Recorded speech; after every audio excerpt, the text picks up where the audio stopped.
Hello everyone, my self Rahul Pawar. Edu Bharat Gurukul के YouTube channel पे आप सभी प्यारे बच्चों का बहुत बहुत स्वागत। आज की क्लास में स्टार्ट करेंगे कोऑर्डिनेशन कंपाउंड्स। कोऑर्डिनेशन कंपाउंड्स का लेक्चर नंबर 1 बहुत भारी भरकम क्लास नहीं होगी।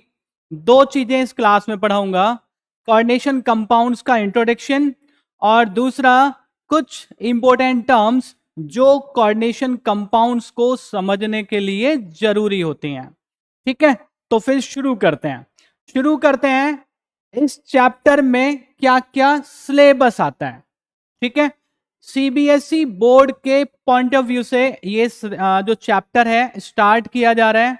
और इस चैप्टर को अगर आज के सिनेरियो के हिसाब से देखें तो बेटा ये चैप्टर आपका 7 मार्क्स का आता है। कितने मार्क्स का आता है? 7 मार्क्स का। बोर्ड में 7 मार्क्स वेटेज है इसका। क्या क्या आता है इस चैप्टर के अंदर? इस चैप्टर में जैसा कि मैंने बताया आज की क्लास में जो होगा, इंट्रोडक्शन होगा, some important terms used in coordination compound, ये दो चीजें तो आज इस क्लास में होंगी जो ये वाली चीजें हैं। इसके बाद और क्या पढ़ेंगे? आईयूपीएसी नॉमेनक्लेचर पढ़ेंगे कोऑर्डिनेशन कंपाउंड्स का। Bonding, very very important portion of this chapter. दो थ्योरी यहां पे हम पढ़ते हैं बेटा, वैलेंस बॉन्ड थ्योरी जिसको इन शॉर्ट वीबीटी कहते हैं जैसा कि आप जानते हैं, और crystal field theory that is CFT. Metal carbonyls, CO एक लिगैंड होता है जो इस क्लास में भी डिस्कस करेंगे और आगे जब भी चैप्टर आगे बढ़ेगा उस चैप्टर में हम डिस्कस करते जाएंगे।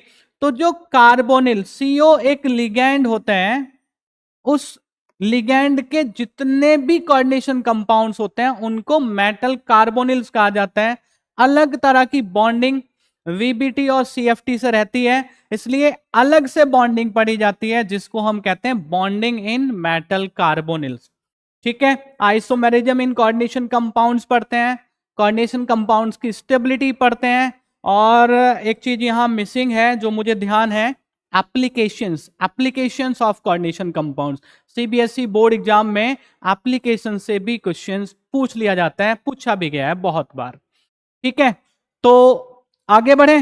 Coordination compounds, coordination compounds start करते हैं ट्रांजिशन मेटल्स से। 12th क्लास के बच्चे हैं, ट्रांजिशन मेटल्स के बारे में जानते हैं। ट्रांजिशन मेटल्स और कुछ एक नॉन ट्रांजिशन मेटल्स ऐसे होते हैं जिनकी कैरेक्टरिस्टिक प्रॉपर्टी होती है टू फॉर्म कोऑर्डिनेशन कंपाउंड, यानी कि ये कोऑर्डिनेशन कंपाउंड्स बना पाते हैं। कोऑर्डिनेशन कंपाउंड्स कहते होते हैं, इस चैप्टर में पूरा पढ़ेंगे, लेकिन अभी समझने की जरूरत है कि transition metals coordination compounds form कर लेते हैं। उन मेटल्स की, दैट इज ट्रांजिशन मेटल्स की, ये कैरेक्टरिस्टिक प्रॉपर्टी होती है। कुछ एक नॉन ट्रांजिशन मेटल्स भी होते हैं, वो भी मैं अभी आपको बताऊंगा, जो कोऑर्डिनेशन कंपाउंड्स बना लेते हैं। देखिए 1892 से ये कहानी शुरू होती है। 1892 में एल्फ्रेड वर्नर नाम के साइंटिस्ट ने कोऑर्डिनेशन कंपाउंड्स की स्टडी स्टार्ट की, कोऑर्डिनेशन कंपाउंड्स को पढ़ना शुरू किया। ठीक है, और इसीलिए एल्फ्रेड वर्नर साहब को कोऑर्डिनेशन केमिस्ट्री का फादर कहा जाता है। He is known as the father of coordination chemistry. अब आप सोच रहे होंगे सर ये कोऑर्डिनेशन केमिस्ट्री क्या हो गया? Coordination chemistry is the branch of chemistry in which we study coordination compounds. Coordination compounds को केमिस्ट्री की जिस ब्रांच में स्टडी किया जाता है उसको हम कहते हैं कोऑर्डिनेशन केमिस्ट्री। ठीक है, कोऑर्डिनेशन केमिस्ट्री का फादर कौन हो गया? एल्फ्रेड वर्नर हो गया। 1892 से इन्होंने इन कंपाउंड्स की स्टडी करना स्टार्ट किया। ठीक है, अभी कुछ रियल लाइफ से जुड़े हुए कोऑर्डिनेशन कंपाउंड्स की एग्जांपल हम यहां पे लेते हैं। तो पहला एग्जांपल क्लोरोफिल।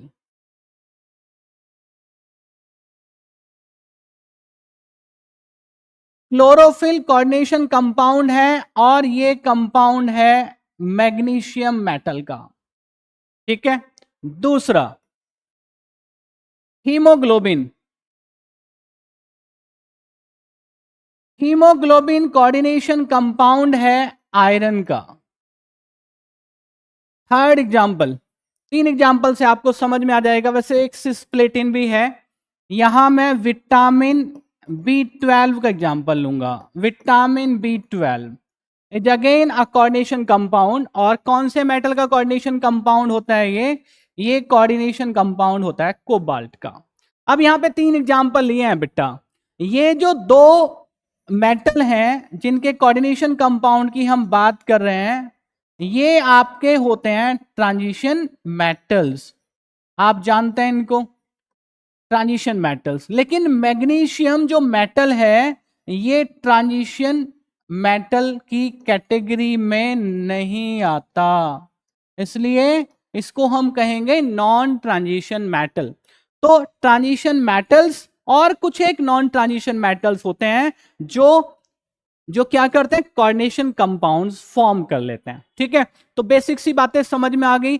क्लोरोफिल आप जानते हैं कि क्लोरोफिल क्या है, जो फोटोसिंथेसिस प्रोसेस होता है प्लांट्स के फूड फॉर्मेशन का या फूड मेकिंग का, वहां पे ये काम आता है। हीमोग्लोबिन ब्लड के रैग पिगमेंट के लिए रेस्पॉन्सिबल है। विटामिन B12 आप जानते हैं। सिस्प्लेटिन जो मैंने बताया एक एग्जांपल, वो कैंसरस जो डिजीज होती हैं कैंसर को ठीक करने के काम आता है। तो इस तरह के ये कंपाउंड्स हैं, बाकी आगे डिटेल में हम समझेंगे। कोऑर्डिनेशन कंपाउंड्स को समझने के लिए आपको समझना होगा इन 2 तरह के कंपाउंड्स को। कौन से कंपाउंड्स हैं ये? कंपाउंड है, एक है डबल सॉल्ट और दूसरा है कोऑर्डिनेशन कंपाउंड्स। कैसे समझते हैं? एडिशन कंपाउंड से समझते हैं।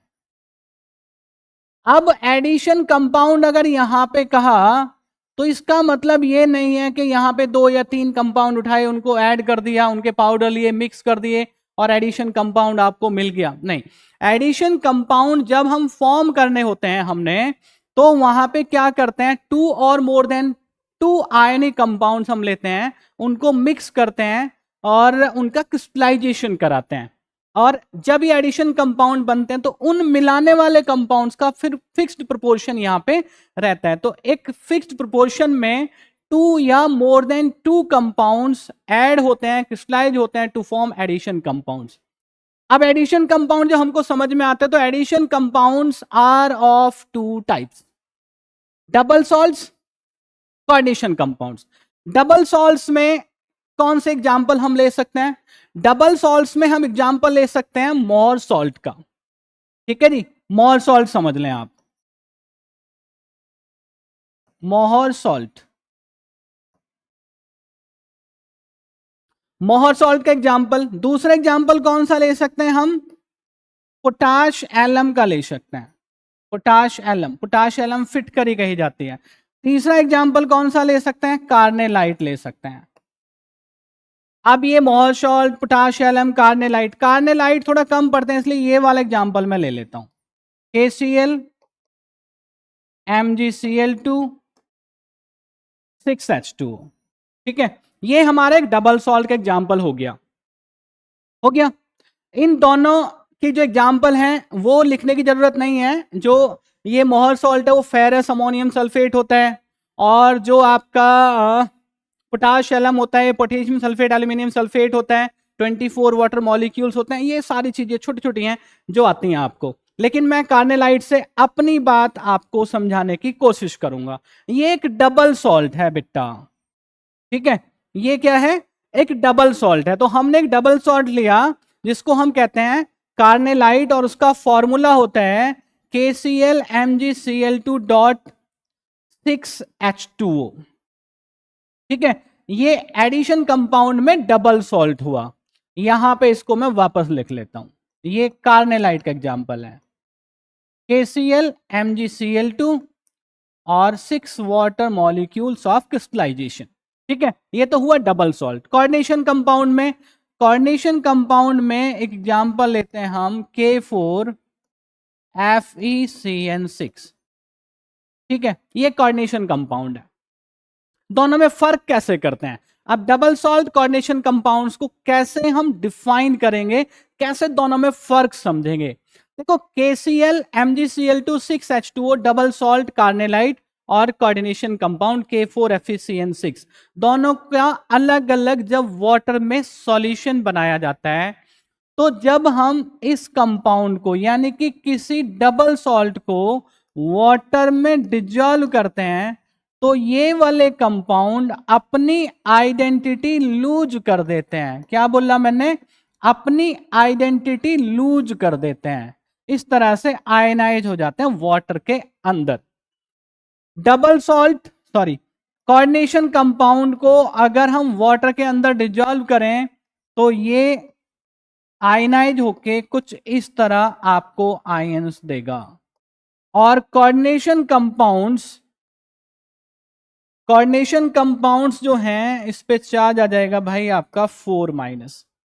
अपनी आइडेंटिटी एक्वस सॉल्यूशन में लूज नहीं करते, क्योंकि यहां पे ये कॉम्प्लेक्स आयन फॉर्म करते हैं, और इसी वजह से कहा जाता है कि ये कोऑर्डिनेशन कंपाउंड है, क्योंकि कॉम्प्लेक्स आयन फॉर्म करते हैं और अपनी आइडेंटिटी लूज नहीं करते। क्यों नहीं करते आइडेंटिटी लूज? क्योंकि देखो Fe और CN6 एक कंप्लीट आयन बना रहे हैं यहां पे, ये अलग अलग नहीं है। तो वाटर में Fe का साइनाइड आयन का आपको टेस्ट देखने को नहीं मिलेगा, यानी कि उस एक्वस सॉल्यूशन में साइनाइड आयन अपनी प्रेजेंस शो नहीं करेगा, आयरन आयन अपनी प्रेजेंस शो नहीं करेगा। तो यहां पे ये क्या करते हैं? आइडेंटिटी लूज नहीं करते, यहां आइडेंटिटी लूज कर देते हैं। ये फर्क हुआ डबल सॉल्ट और कोऑर्डिनेशन कंपाउंड में। तो डबल सॉल्ट हमारा यहां छूट जाता है।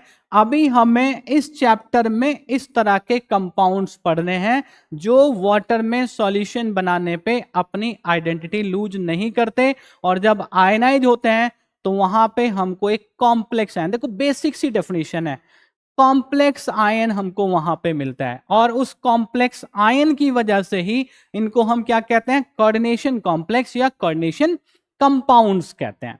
बात समझ में आ गई आपको? डबल सॉल्ट कोऑर्डिनेशन कंपाउंड्स में फर्क समझ आ गया?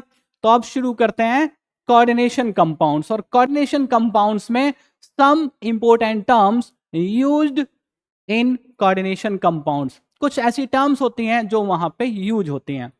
देखो कोऑर्डिनेशन एंटिटी जैसे हमने अभी यहां पे कॉम्प्लेक्स आयन लिखा था FeCN6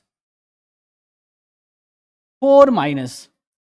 ठीक है, दूसरा भी लिख सकते हैं, एक आप लिख लो CONH3 3 ये दो कॉम्प्लेक्स आयन है। अब ये दो कॉम्प्लेक्स आयन में बेटा जो हमने चीज ध्यान रखनी है और यहाँ पे ध्यान देना भी है, ये एनायनिक है आपका, एनायनिक कॉम्प्लेक्स आयन है, ये कैटायनिक कॉम्प्लेक्स आयन है, क्योंकि इस कॉम्प्लेक्स आयन पे नेगेटिव चार्ज है ओवरऑल और इस कॉम्प्लेक्स आयन पे पॉजिटिव चार्ज है ओवरऑल। अब बात करते हैं कोऑर्डिनेशन एंटिटी क्या होती है। तो इस तरह से जो चीजें लिखी होती हैं, कॉम्प्लेक्स आयन जो लिखे होते हैं, इन्हीं को हम क्या कहते हैं? कोऑर्डिनेशन एंटिटी कहते हैं। A coordination entity constitutes a central metal atom or ion bonded to a fixed number of ions or molecules। तो ये एक एंटिटी ऐसी है जिसमें एक मेटल आयन होगा, और वो कुछ मॉलिक्यूल्स आयन के साथ क्या होंगे? Fix number of molecules ion के साथ क्या रहते हैं? बॉन्डेड रहते हैं। तो इस कॉम्प्लेक्स आयन को ही हम क्या कहते हैं? कोऑर्डिनेशन एंटिटी कहते हैं, जिसकी वजह से जो कंप्लीट कंपाउंड बनेगा तो उसको हम क्या कह देंगे बेटा? कोऑर्डिनेशन कंपाउंड कह देंगे। बात समझ में आ गई आपको? तो ये कोऑर्डिनेशन एंटिटी इस तरह की होगी। सेंट्रल एटम और आयन, जो यहां पे आपको एग्जांपल देखने को मिल रहा है CONH3 3 तो CO पे जो हमने एरो लगाया था वो इसीलिए लगाया था क्योंकि ये क्या है? सेंट्रल मेटल एटम और आयन है। कोऑर्डिनेशन एंटिटी में जो सेंट्रल मेटल और एटम आयन होता है वो क्या करता है? कुछ फिक्स नंबर ऑफ मॉलिक्यूल्स और आयंस के साथ बॉन्डेड रहता है। तो यहाँ पे ये कोबाल्ट और यहाँ पे ये आयरन किसका काम कर रहे हैं? सेंट्रल मेटल एटम या आयन का काम कर रहे हैं। इसके बाद लिगेंड्स, बहुत इंपॉर्टेंट टर्म है। लिगेंड से सेपरेटली क्वेश्चन आ जाता है यहां से, जो हमारे टॉपिक चल रहा है important terms used in coordination compound, तो लिगेंड से यहां से क्वेश्चन आ जाता है।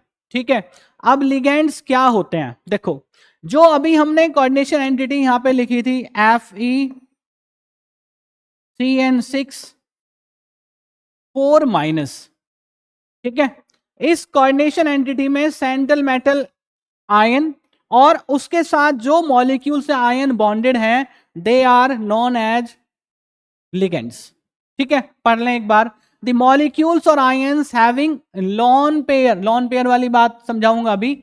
Lawn pair of electron attach to the central metal atom और ion in a coordination entity क्या कहे जाते हैं? लिगेंड्स कहे जाते हैं। अब इनका क्लासिफिकेशन अभी कर लेंगे, लेकिन यहां पे समझो आप, जो Fe है, Fe को अगर हम रिप्रेजेंट करें M से और जो Cn है उसको रिप्रेजेंट करें हम L से, तो मेटल और ligand, M4 metal L4 ligand.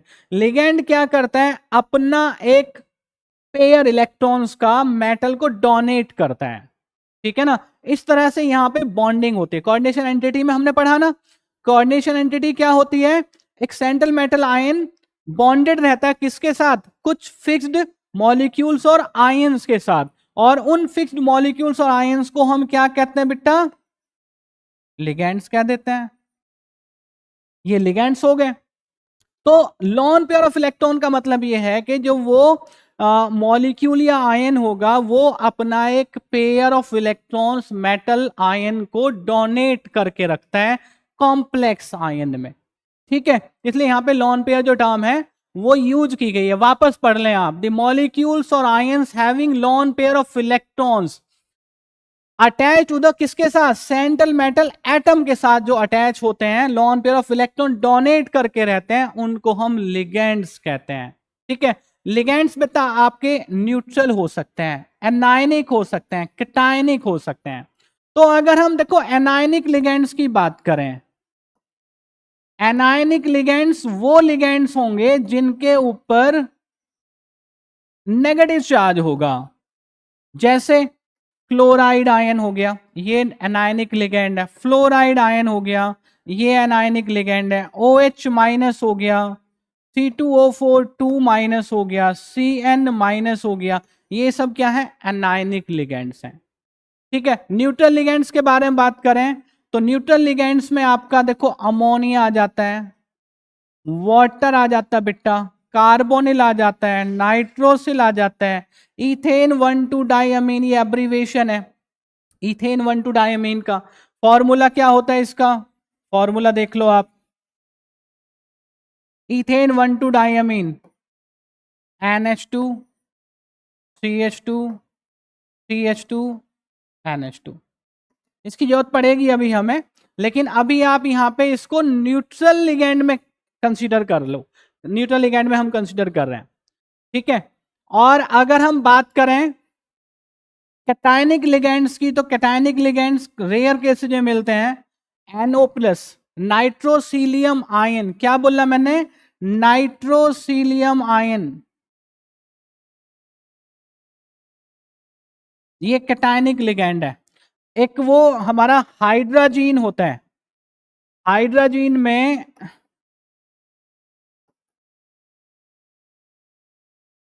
ये हाइड्रोजीनियम हमारा कैटायनिक लिगेंड हो गया। ठीक है, तो इस तरह से हमारे पास एनायनिक लिगेंड्स हो जाते हैं, और ये हमारे न्यूट्रल लिगेंड्स हो जाते हैं, ये हमारे कैटायनिक लिगेंड्स हो जाते हैं। तीन कैटेगरी के हमारे पास लिगेंड्स होते हैं। ठीक है, इसके बाद हम इनको क्लासिफाई करते हैं on the basis of donor site. ये भी देख लो आप, जिसमें यहां पे लिखा हुआ है यूनिडेंटेट होते हैं, बाइडेंटेट होते हैं, पॉलीडेंटेट होते हैं। इनके भी एग्जाम्पल देख के मैं आपको अभी ये चीजें क्लियर कर देता हूं। मोनोडेंटेट, एज नेम सजेस्ट, जो लिगेंड्स सिंगल डोनर साइट रखते हैं, यानी कि जिनके पास एक ऐसा आइटम होता है जो electron pair, lawn pair of electron donate कर सकता है सेंट्रल मेटल एटम या आयन को। बाइडेंटेट में 2 डोनर साइट होंगी और पॉलीडेंटेट में मोर देन 2 डोनर साइट होंगी। यूनिडेंटेट, मोनोडेंटेट में आप देख लो वापस Cl minus, F minus, OH minus, Cn minus, NH3। NH3 पहले हमने न्यूट्रल लिगेंड में लिया था, लेकिन अभी ये मोनोडेंटेट में है। H2O, ठीक है जी, H2O के पास सिंगल डोनर साइट, ऑक्सीजन से क्या करता है? लिगेट करता है ये। तो ये तो हो गए मोनोडेंटेट। बाइडेंटेट में क्या होगा बेटा? ये C2O4 वाला एग्जांपल लिया था ना, C2O4 2 माइनस, ये ऑक्जेलेट आयन है, ठीक है। इसके पास दो डोनर साइट हैं, इसलिए ये क्या है, ये बाइडेंटेट लिगैंड है, ठीक है। अभी हमने इथेन 1,2 डाइअमीन की बात करी है,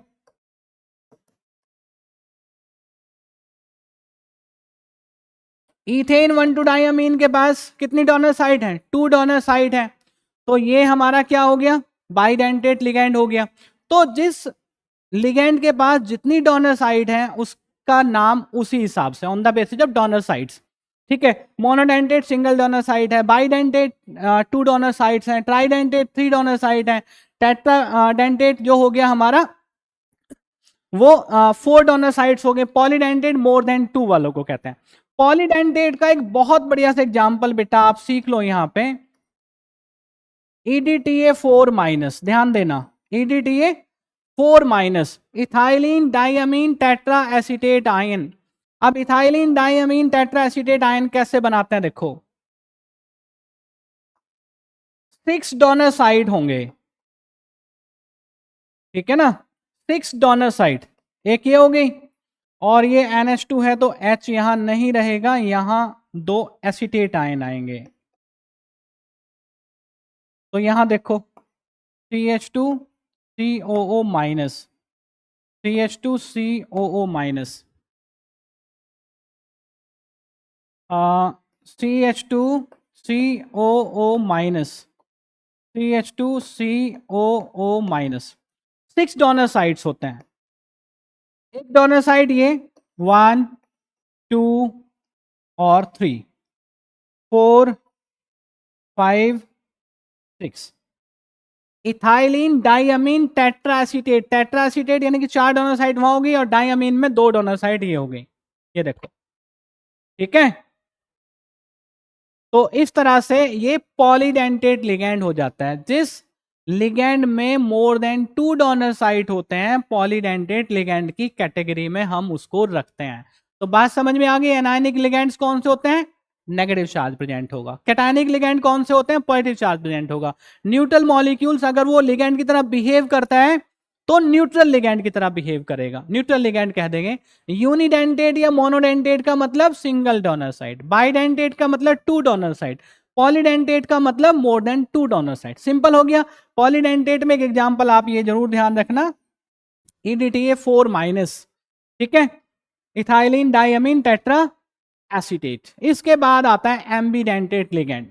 अब एम्बीडेंटेट लिगैंड क्या है बेटा, इस ऐसे लिगैंड्स के पास डोनर साइट तो 2 होती हैं, ध्यान से सुनना, डोनर साइट कितनी होती हैं, 2 होती हैं, 2 donor site it contains, but एक टाइम में एक ही donor site central metal ion के साथ बॉन्डेड होती है। पढ़ लो आप एक बार, द मॉलिक्यूल्स और आयंस विच हैव 2 और मोर डोनर एटम्स, मैंने 2 बताए, 2 और मोर डोनर एटम्स कंसीडर कर लो आप, but in forming complexes only one donor atom is attached। Metal atom के साथ केवल एक ही एटम जो होगा ना, एक ही डोनर साइट जो होगी वहां से अटैच होगा, होती उसके पास 2 या 2 से ज्यादा है। फॉर एग्जाम्पल जैसे NO2 माइनस है हमारे पास, NO2 माइनस नाइट्रेट आयन, ठीक है जी। अब नाइट्रेट आयन के पास 2 डोनर साइट होते हैं और ये इस तरह से या तो नाइट्रोजन के थ्रू या फिर ऑक्सीजन के थ्रू इस तरह से मेटल आयन के साथ बॉन्डेड हो जाता है।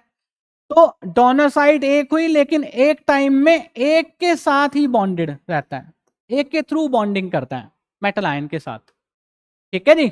बात समझ में आ गई। दूसरा एग्जांपल देख लो, साइनाइड आयन। साइनाइड आयन जब लिगेट करता है तो कार्बन के थ्रू भी कर सकता है और नाइट्रोजन के थ्रू भी कर सकता है। तो डोनर साइट 2 है इसके पास, ध्यान से सुनो, डोनर साइट 2 हैं लेकिन एक टाइम में यूज एक ही डोनर एटम को करता है। तो ऐसे जो लिगेंड्स होते हैं वो एम्बीडेंटेड लिगेंड्स होते हैं। ये लिगेंड्स में बहुत इंपॉर्टेंट पोर्शन है बोर्ड पॉइंट ऑफ व्यू से, ठीक है ना, CBSE board point of view से। चिलेटिंग लिगेंड्स, चिलेटिंग लिगेंड्स कैसे होते हैं भाई, चिलेटिंग लिगेंड्स है तो रिंग लाइक स्ट्रक्चर बना लेते हैं ये, ठीक है। अब समझ लो आप इसको, होगा लिगेंड ही चिलेटिंग लिगेंड्स क्यों कह रहे हैं? क्योंकि जब ये बॉन्डिंग करता है मेटल के साथ तो क्या करता है, दो या दो से ज्यादा डोनर साइट रहेंगे और रिंग वहां पे फॉर्म करेगा। ठीक है, एग्जांपल से समझाऊंगा। When a polydentate ligand attaches itself to a central metal atom और आयन थ्रू टू और more donor atoms, bidentate, tridentate, tetradentate, ये वाले, in such a way that it forms a 5 or 6 membered ring। मैंने कहा ना ring form होती है वहां पे। ठीक है, अब एग्जांपल बताऊं आपको मैं, जैसे ये ईएन है, ईएन क्या बोल रहे थे हम, इथेन 1,2 डाई अमीन। ठीक है, ये हो गया हमारा। इसका स्ट्रक्चर क्या था बेटा, इसका स्ट्रक्चर ये हो गया, यहां पे डोनर साइट, ये। अब ये मेटल आयन के साथ किस तरह से अटैच होगा, देखो यहां पे मेटल आयन के साथ दो नाइट्रोजन जो आपके हैं ना, ये वाले, एक हाइड्रोजन, यहां यहां NH2 लिख दो आप,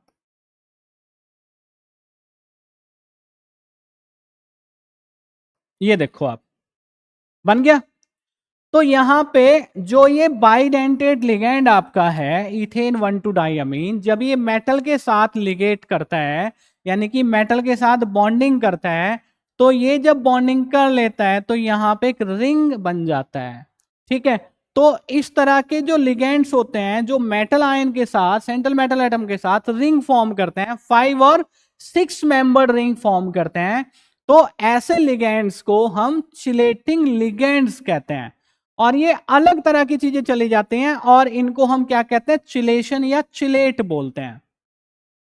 ठीक है नी, तो ये चिलेट बन गया और यहां पे ये बाइडेंटेट लिगेंड हो गया। इसी तरह से ट्राइडेंटेट होगा, पॉलीडेंटेट होगा, वो सब क्या करेंगे, रिंग फॉर्म करेंगे। रिंग फॉर्म करेंगे तो इस तरह के लिगेंड्स को चिलेटिंग लिगेंड्स, मोनोडेंटेट को छोड़ के बाकी जो होते हैं, एम्बीडेंटेट भी नहीं रहेगा, एम्बीडेंटेट भी आता तो मोनोडेंटेट की कैटेगरी में ही है, क्योंकि बॉन्ड तो वो एक ही बनाता है।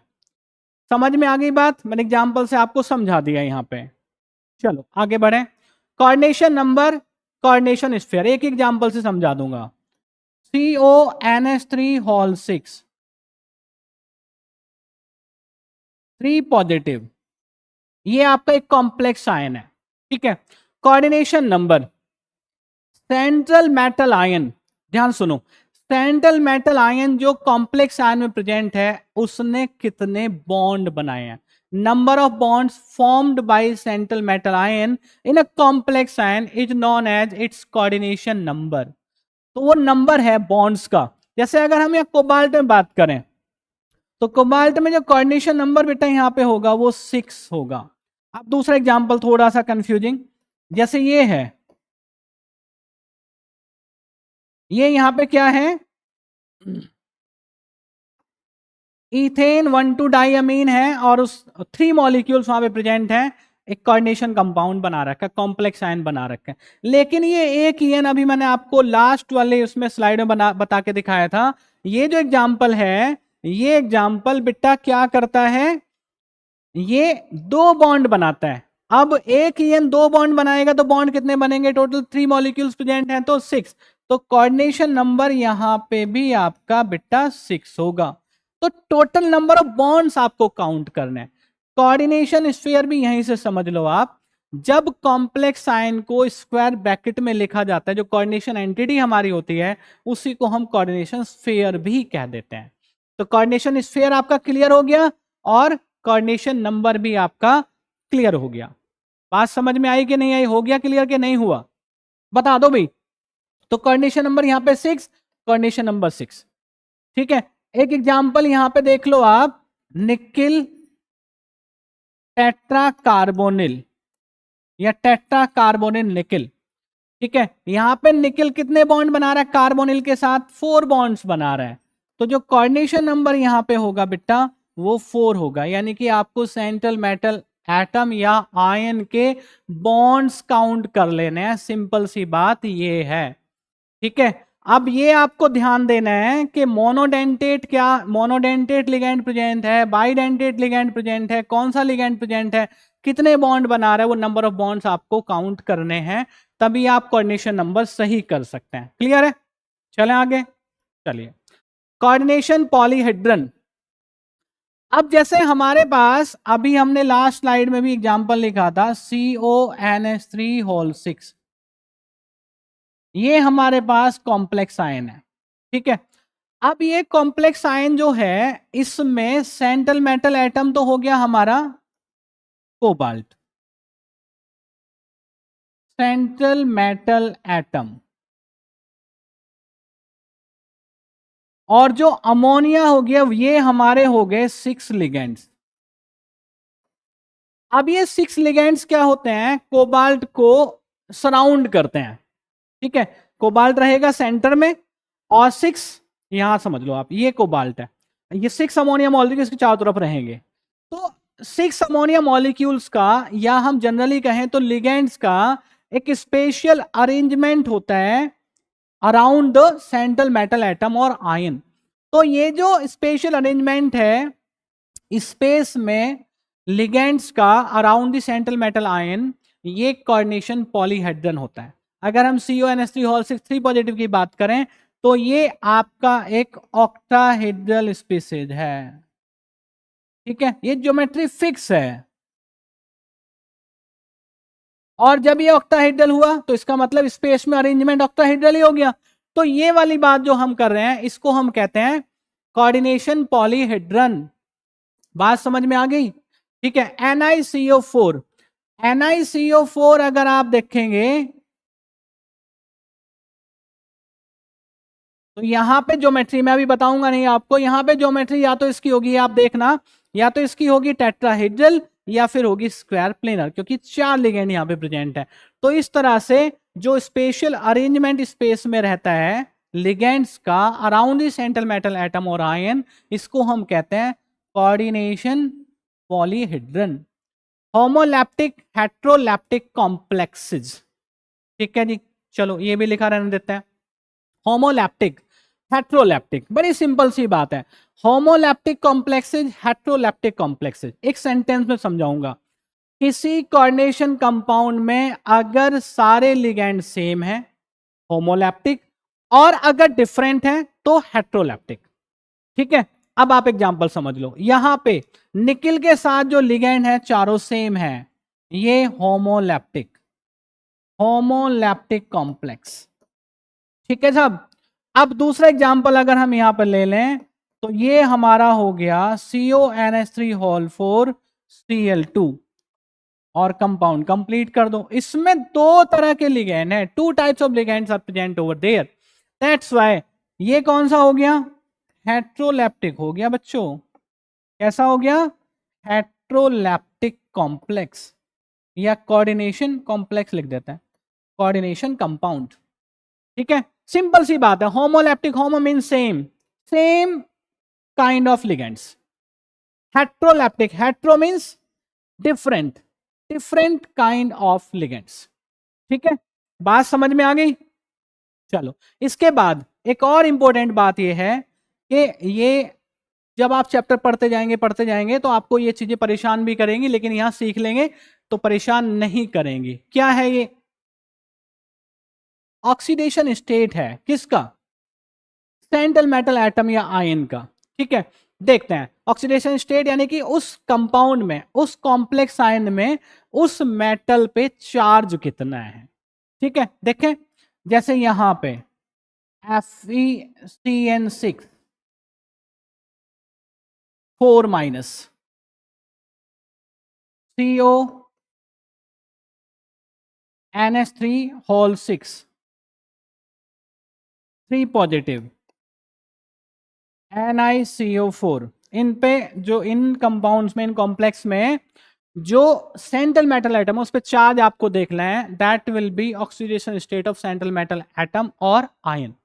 ठीक है, यहां पे देखो जी, अगर हम FeCN6 में देखें तो यहां पे क्या होगा, ऑक्सीडेशन नंबर निकालने का तरीका X प्लस, X हमने आयरन के लिए कंसिडर किया, 6 into -1 equals -4, -1 cyanide ion charge.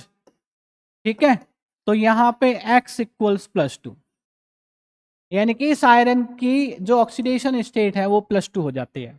इस कोबाल्ट में चेक कर लें, x plus 6 into 0 equals +3, x equals +3, ये 0 हो जाएगा। तो ये ऑक्सीडेशन स्टेट कितना हो गया कोबाल्ट का? +3 हो गया। समझ आई बात? सिंपल सी बात है, लेकिन आनी चाहिए, जरूरी है चैप्टर में। ठीक है जी, यहां पे देखें x प्लस 4 इंटू 0 इक्वल्स 0, क्योंकि कार्बोनिल न्यूट्रल लिगैंड है, 0 चार्ज होगा, x इक्वल्स 0, यानी कि यहां पे ऑक्सीडेशन स्टेट कितना हो गया निकेल का? 0। कार्बोनिल्स में ऑक्सीडेशन स्टेट 0 ही होता है, ये भी ध्यान रख लेंगे आप। ठीक है, ये नोट डाल लो आप। तो ऑक्सीडेशन स्टेट हो गई सेंट्रल मेटल और एटम आयन में। ठीक है, ये आपको निकालने आने चाहिए। तो ये कुछ टर्म्स हैं, ये कोऑर्डिनेशन कंपाउंड्स के बारे में है कि कोऑर्डिनेशन कंपाउंड्स क्या होते हैं, कौन सी टर्म्स हैं जो इस चैप्टर के अंदर यूज की जाती हैं। ठीक है बेटा, तो इसी तरह से चैप्टर में आगे बढ़ेंगे, चैप्टर को समझेंगे, और नेक्स्ट वीडियो के लिए आप वेट करें, बहुत जल्दी नेक्स्ट वीडियो भी आएगी। तब तक के लिए tata bye bye, thank you so much.